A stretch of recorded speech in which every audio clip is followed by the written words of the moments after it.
everyone, and welcome to today's Tips and Tricks, September 27th, 2022. As always, I'm super excited to present this information to you. This is a fun one today. We are going to go back to our roots and talk about stuff that you may already know, but we want to get into a little bit more detail about. And with that being said, my name is Tim Sessions, Director of Client Services, and I'm here to present to you today's tips and tricks. So we'll jump right into the agenda and talk about what we'll be discussing today. So, of course, as we always do, you veterans know, we have a sweepstakes where we give away $100 on every single tips and tricks call to Amazon. So with the link up there on the screen and soon to be the link in the chat, go ahead and click that and get entered into our giveaway. We'll be presenting that gift card to a winner at the end of the call. So keep an eye out for that link. It should be appearing here shortly.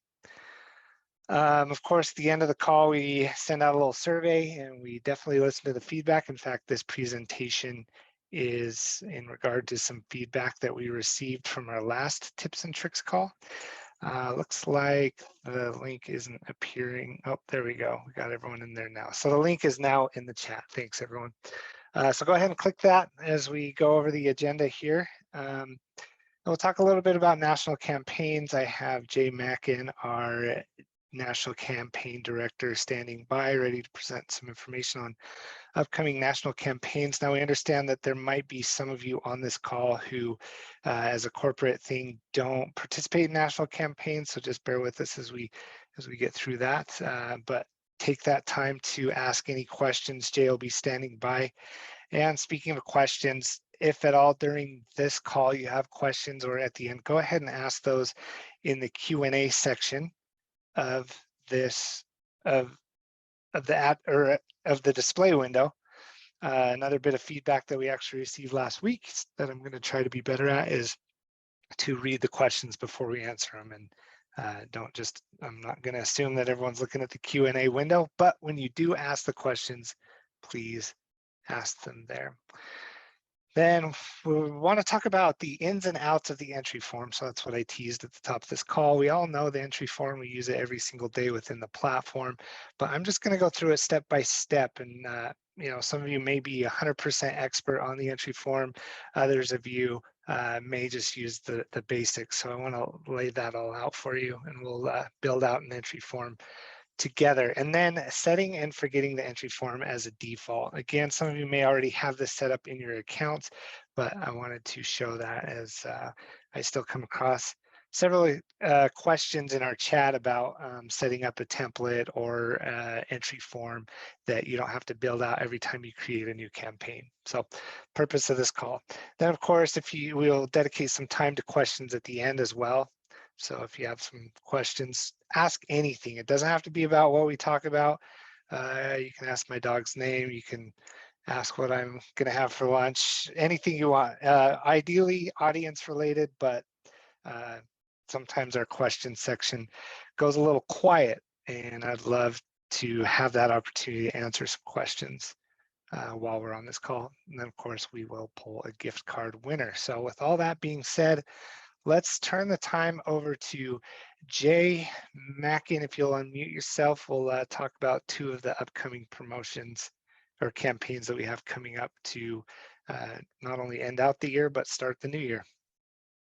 Thank you, Tim. Indeed, national campaigns. I guess I should start this off by saying happy holidays. Too soon? I don't know.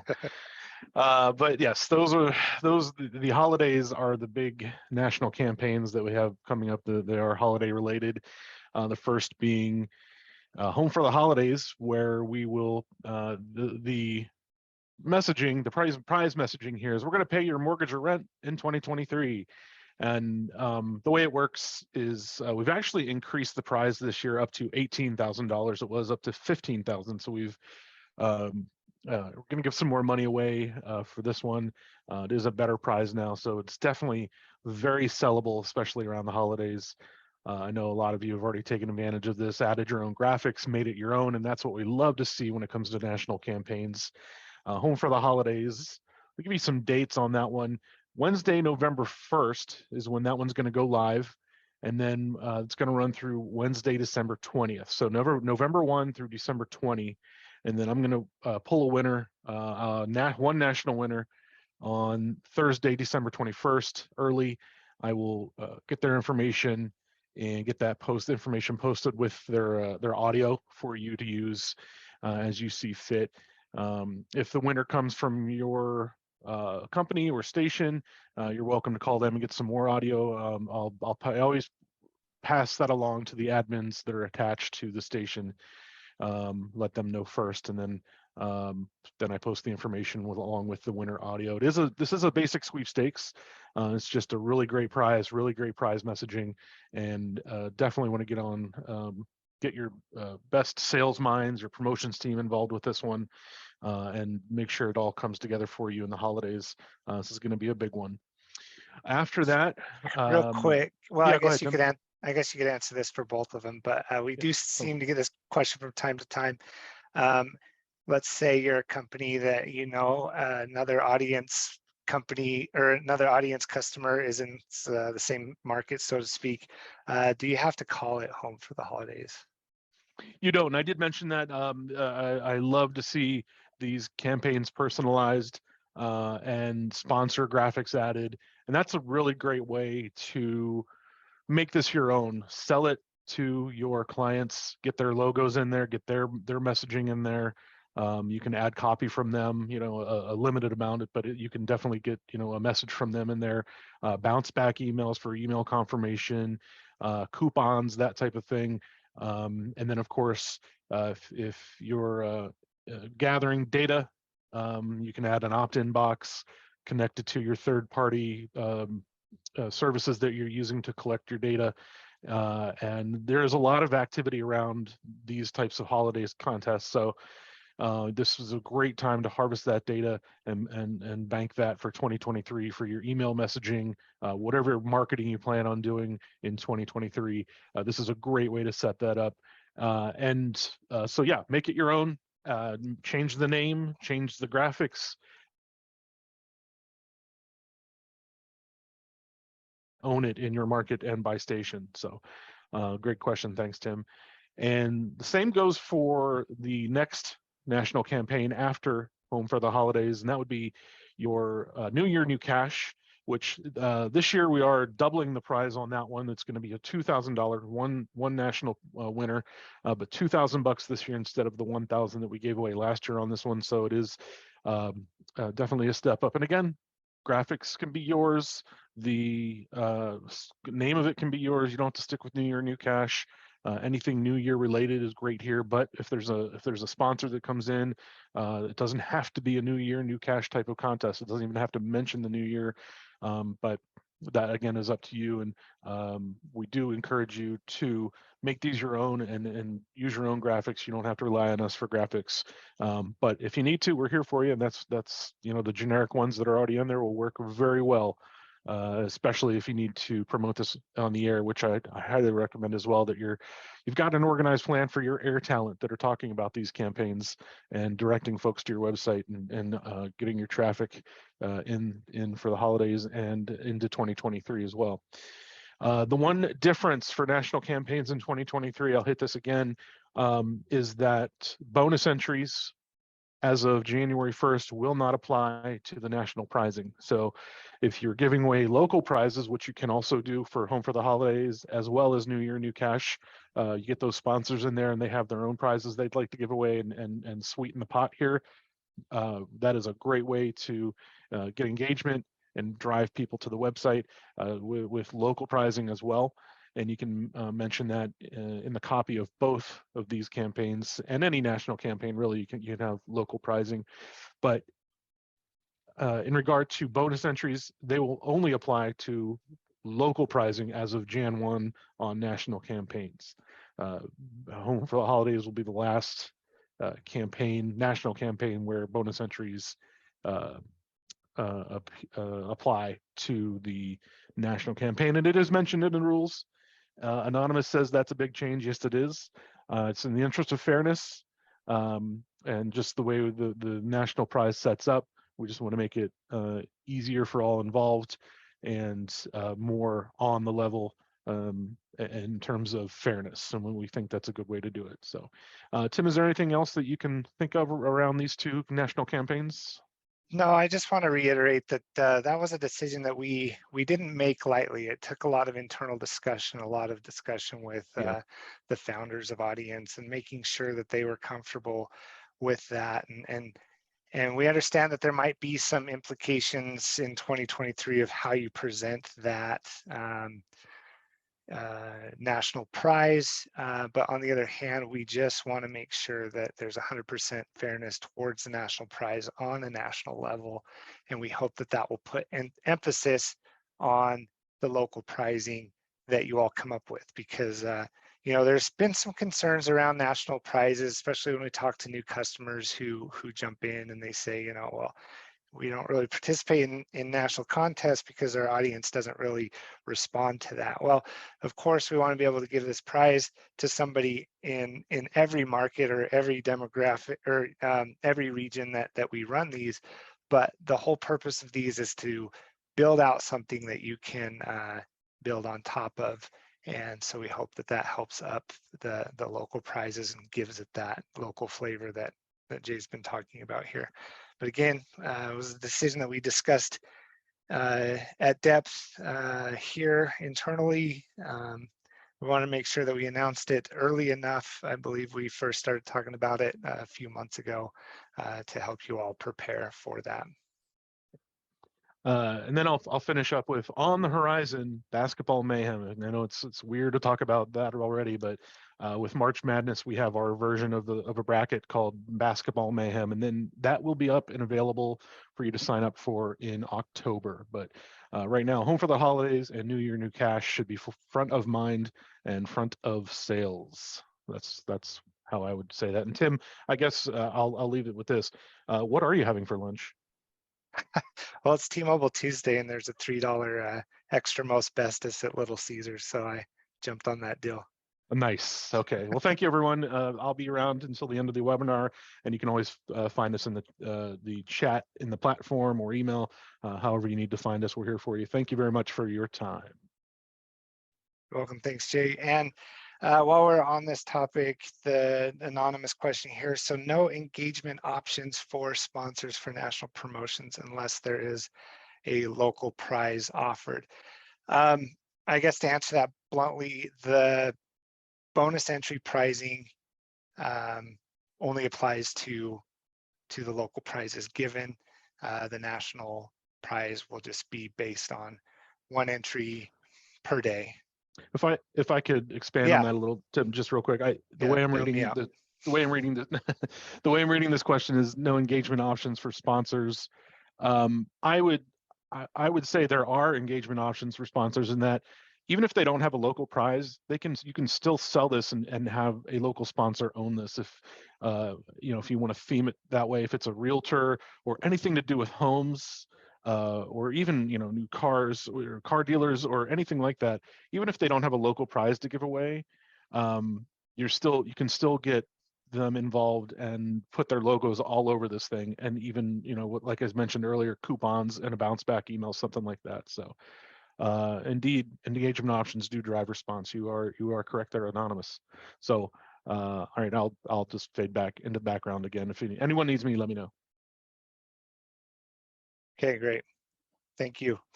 All right, well, let's jump into the meat, excuse me, into the meat of this tips and tricks.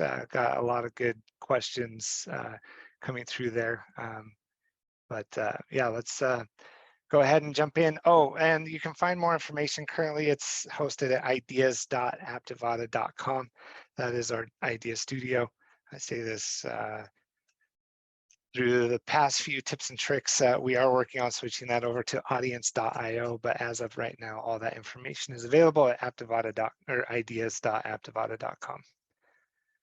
All right, let's talk about the ins and outs of the entry form. And because I always launch these during lunchtime, these tips and tricks, food is on my mind. So when I hear ins and outs, I think of In-N-Out Burger. So real quick, I'm going to ask a controversial question here. We're going to throw up a poll, and it might be a little unfair for you East Coasters, unless you've visited the West Coast. Is In-N-Out a good burger? And I'm curious to see who has had it as well. I've seen a lot of conversation around In-N-Out burger and if it is a good burger, if it's just the name that sells it. But wow, looks like a lot of people haven't had it there. Um, some are on the no side, but most are on the yes side. So that is great. So while we are while we're working on that poll there, let me go ahead and jump into the dashboard, and we are going to discuss the entry form here. So let's talk about that. All right, you should be able to see my screen. Let's take a look at the browser here. Okay, so again, this topic came by request through one of the feedback bits of survey that we received, and so I just wanted to talk about it. The feedback we received was, hey, let's do a month or a quarterly reminder on how the entry form works. You know, there might be some new people that are joining these calls. You know, new teammates, new customers, or it might just be a good reminder. That's the purpose of these. So let's dive into the entry form and talk about all the different facets of it and all the different options that are presented when building this out. And then we'll jump into setting defaults for the entry form. So as most of you, if not all of you, already know, you have the entry form. It kind of floats freely on this page. And on this page, you can upload a background graphic. I don't have a great example of a background graphic on my desktop, but I'll just use image that is relevant. And that entry form can sit right on top of that, or it can sit down below. Now, a theme that we're starting to see more and more of is no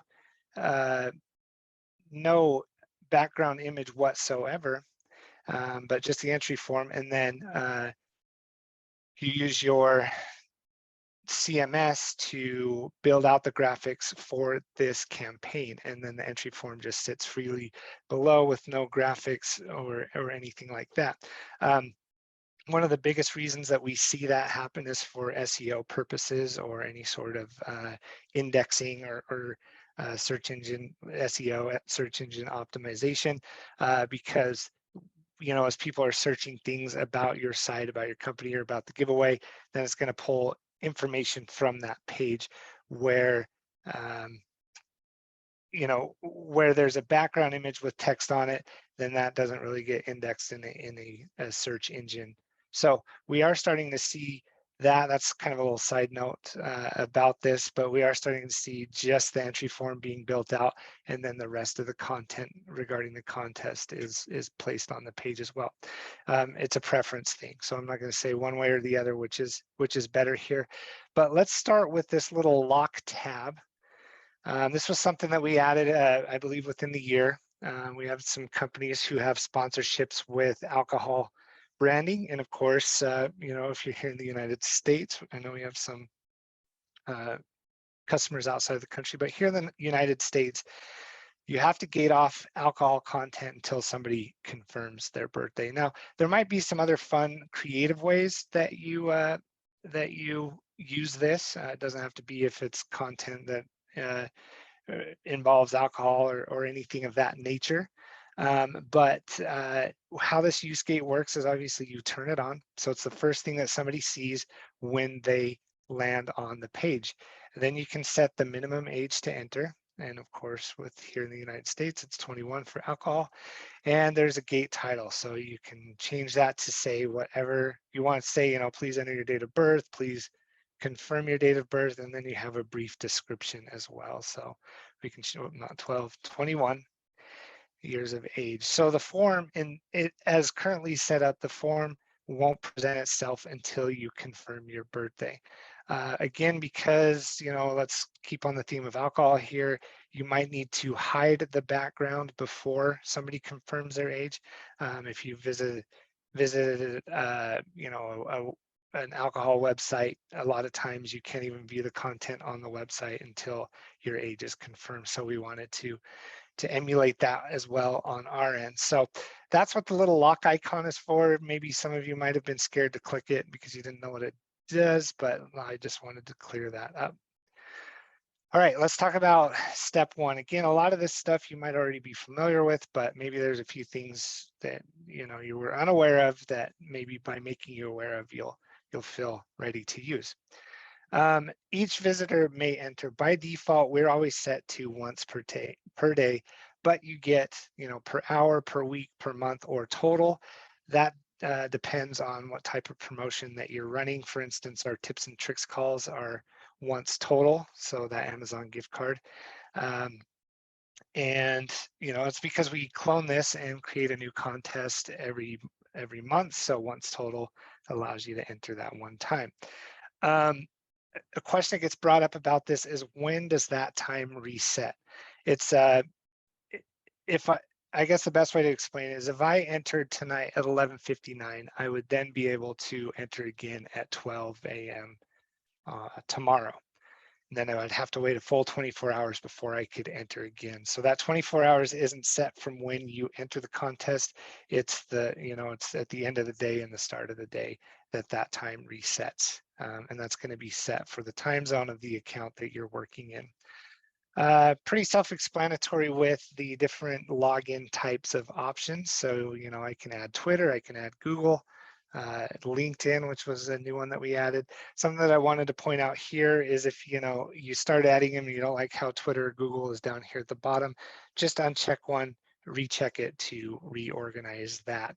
The email password option, some of you might be familiar with email password.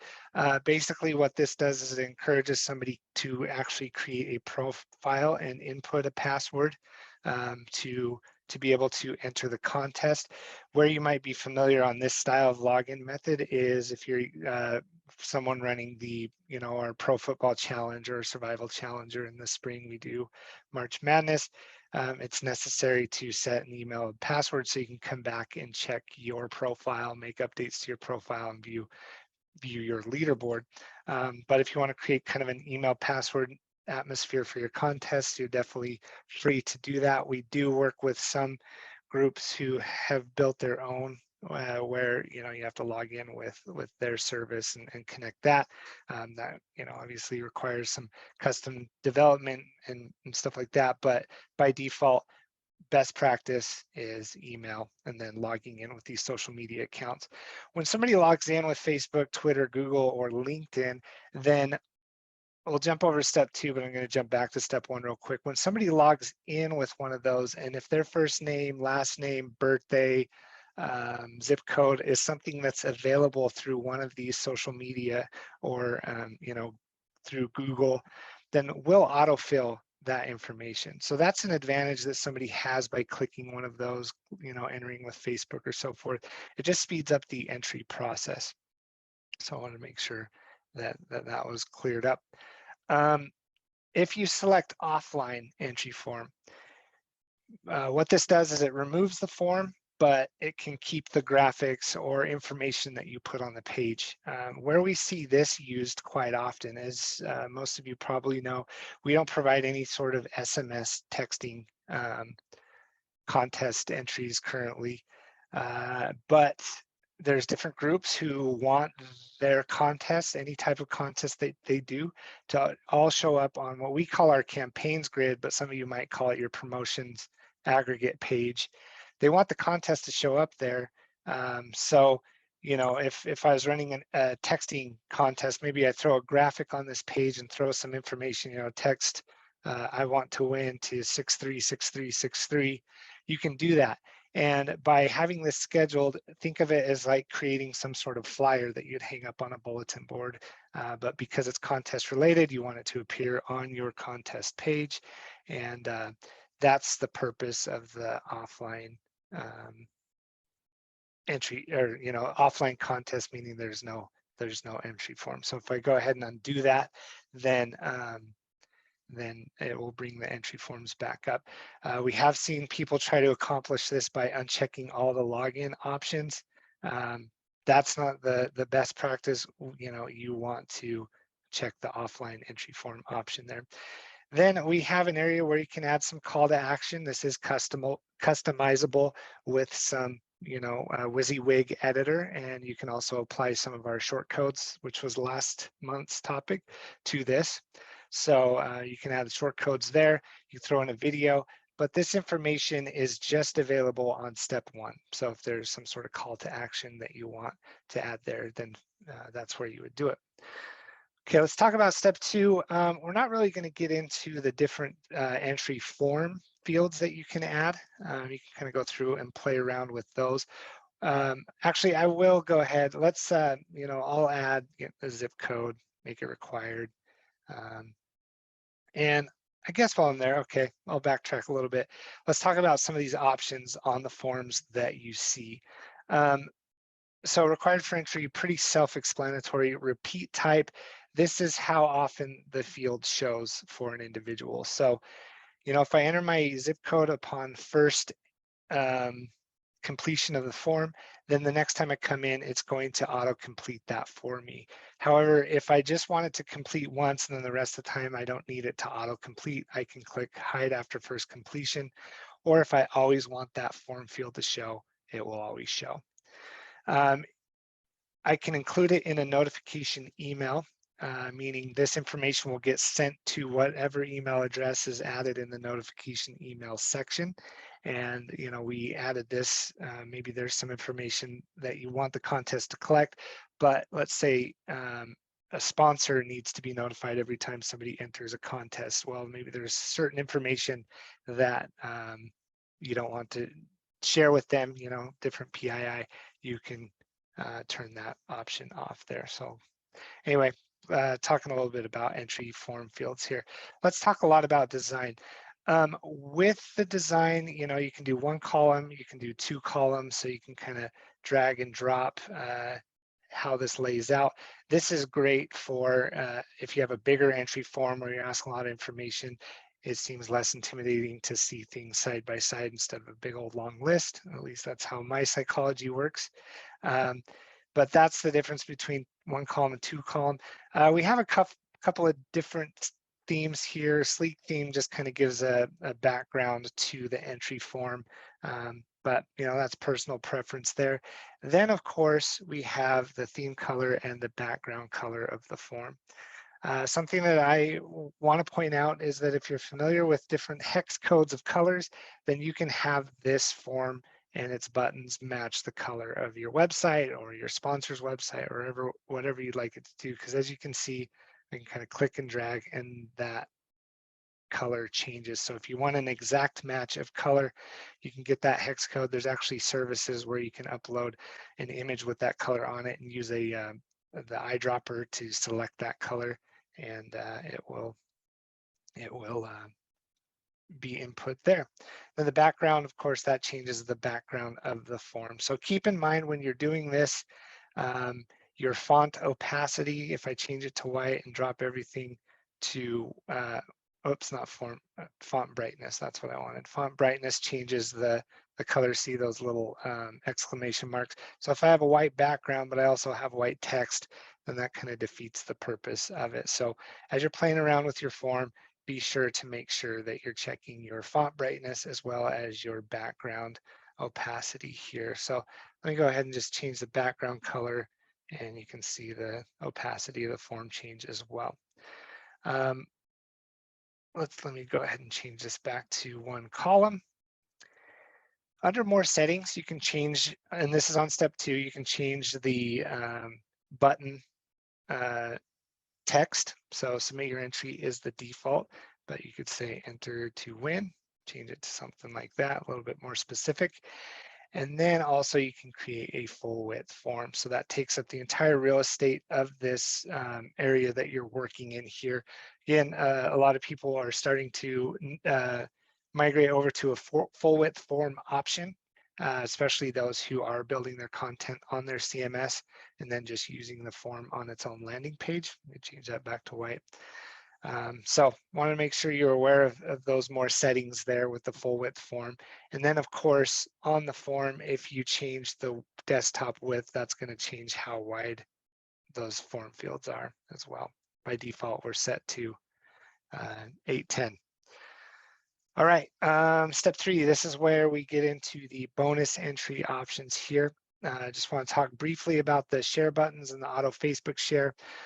Sometimes, whether it's rules or preference, you can turn off the show share buttons, so there's not an opportunity to share for extra entries, but there will still be an auto Facebook share message that pops up if this is checked. If you want to uncheck that as well, then it's only going to show the bonus entry option. So if I throw in an Instagram follow there, then there was really no opportunity to share it, but people will be able to hit those bonus entries while they're there. While you have the share options showing, you can click the edit wrench and set how many entries people get for doing so. And then we also give you the opportunity to edit that share text. There's a few areas where you can do this, but it's kind of an all-in-one area on step 3. So not a ton to step 3. Of course, the design changes that you make anywhere on the form, apply to all 3 steps. So let's jump into step 4. URL redirect. By selecting URL redirect, if I want it to, as soon as somebody fills out the form and hits step 3, complete step 3, it's going to now just automatically redirect me to audience.io.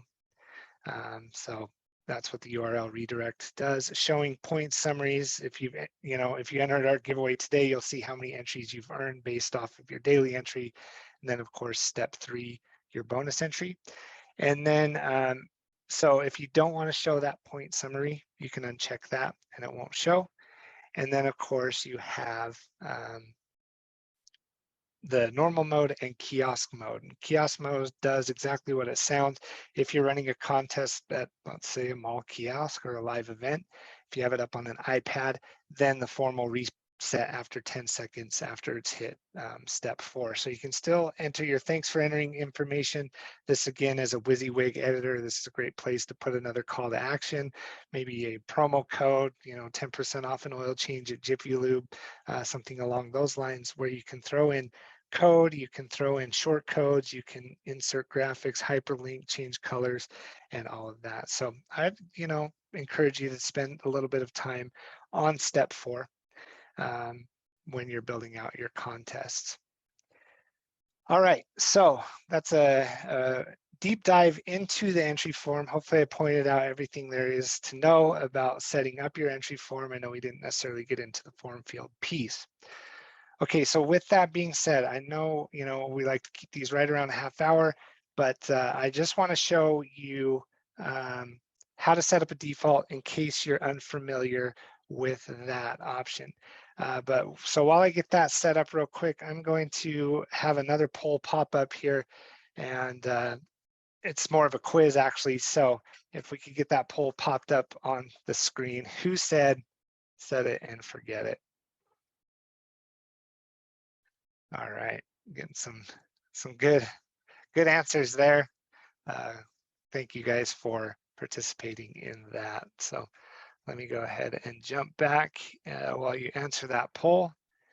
And the correct answer is Ron Popeil. Hopefully I said that right. I know him as Ronco. My parents had the food processor, and we definitely set it and forget it. All right, so let's talk about setting up a default form real quick. I've jumped out of my setup. I want to use my tips and tricks form as my form for everything that I do in a sweepstakes. So, we've built our form. Of course, there might be more to it than that, but we've built our form and we want it to be the form that gets used every single time we create a new contest. Of course, it's going to be edited or editable after you've done it. But what you want to do is you want to go into your account, go into Account Manager, click Details, slow down a little bit here, click Access, and you'll navigate to the sweepstakes option here, and then click Edit Defaults. Now,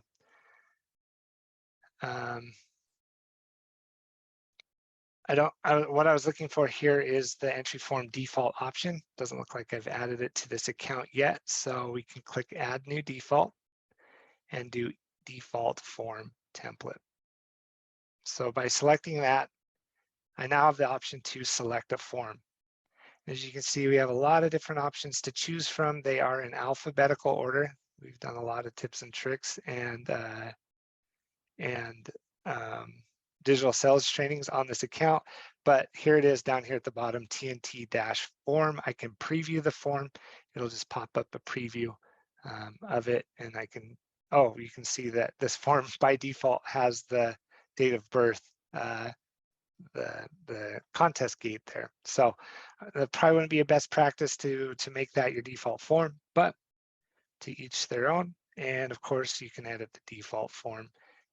And then that will change. So now, every time, I'm going to quickly jump back and we'll wrap this up. Thank you all for being patient.